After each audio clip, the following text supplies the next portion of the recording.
আসসালামু আলাইকুম বন্ধুরা, আশা করি সবাই সুস্থ আছেন। বন্ধুরা, দক্ষিণ চীন সাগরে প্রায় ৩,২০০ হেক্টর এলাকা জুড়ে একটি সামরিক ঘাঁটি গড়ে তুলেছে চীন, যেখানে আছে পারমাণবিক বোমারু বিমান উৎক্ষেপণের সক্ষমতা। নতুন স্যাটেলাইট চিত্রের ভিত্তিতে এ বিষয়ে শুক্রবার প্রতিবেদন প্রকাশ করেছে ব্রিটিশ গণমাধ্যম ইন্ডিপেন্ডেন্ট।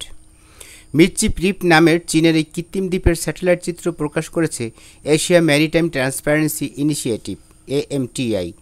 ইন্ডিপেন্ডেন্ট বলছেন, প্রকাশিত ছবিতে একটি সুসংগঠিত নগরের মতো অবকাঠামো, বিস্তৃত রানওয়ে, ক্ষেপণাস্ত্র রাখার স্থান, বিশাল আকারের উড়োজাহাজ, হ্যাঙ্গার সহ উন্নত সামরিক সুবিধা দেখা গেছে। AMTI এর পরিচালক গ্রেগরি পোলিং অস্ট্রেলিয়ার ABC নিউজকে বলেছেন, এই ঘাঁটিগুলোর মধ্যে আছে বন্দরের সুবিধা, বিশাল রানওয়ে, ৭২টিরও বেশি যুদ্ধবিমান হ্যাঙ্গার, ভূমি থেকে আকাশে এবং জাহাজ ধ্বংসকারী ক্ষেপণাস্ত্র ব্যবস্থা ও রাডার।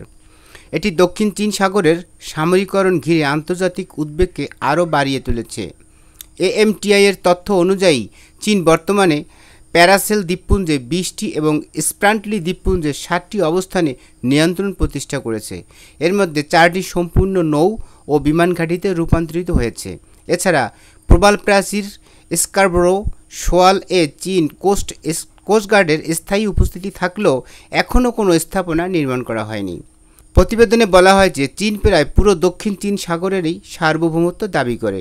এর মধ্যে Brunei, Indonesia, Malaysia, Philippines, Taiwan ও ভিয়েতনামের দাবিকৃত অঞ্চলও আছে। ২০১৬ সালে আন্তর্জাতিক সালিসি আদালত চীনের দাবিকে ভিত্তিহীন বলে রায় দেন, কিন্তু বেইজিং সে রায় প্রত্যাখ্যান করে। চীন দাবি করে এই সামরিক সম্প্রসারণ প্রতিরক্ষামূলক, যদিও এশিয়ার অন্যান্য দেশ এর তীব্র বিরোধিতা করে আসছে। AMTI পরিচালক গ্রেগরি পোলিং বলেন, এই ঘাঁটিগুলো মানব ইতিহাসের সবচেয়ে দ্রুত এবং ব্যাপক ড্রেজিং ও ভূমি ভরাট প্রকল্প। এমন পরিস্থিতি দক্ষিণ চীন সাগরের উত্তেজনা আরও বাড়িয়ে তুলছে, যা আঞ্চলিক নিরাপত্তা ও আন্তর্জাতিক বাণিজ্য পথের জন্য হুমকি।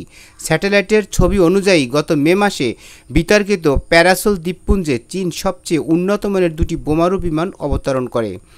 ছবিগুলোতে দূরপাল্লার H-6 বোমারু বিমান দেখা যায় উডি আইল্যান্ডে। এই দ্বীপটি প্যারাসেল দ্বীপপুঞ্জের অংশ।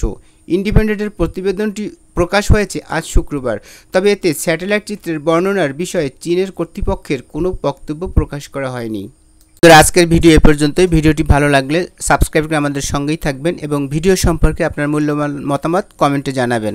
পরবর্তীতে আবার নতুন ভিডিও নিয়ে কথা হবে। সে পর্যন্ত সবাই ভালো থাকবেন, সুস্থ থাকবেন এবং বাংলাদেশকে ভালোবাসবেন। আল্লাহ হাফেজ।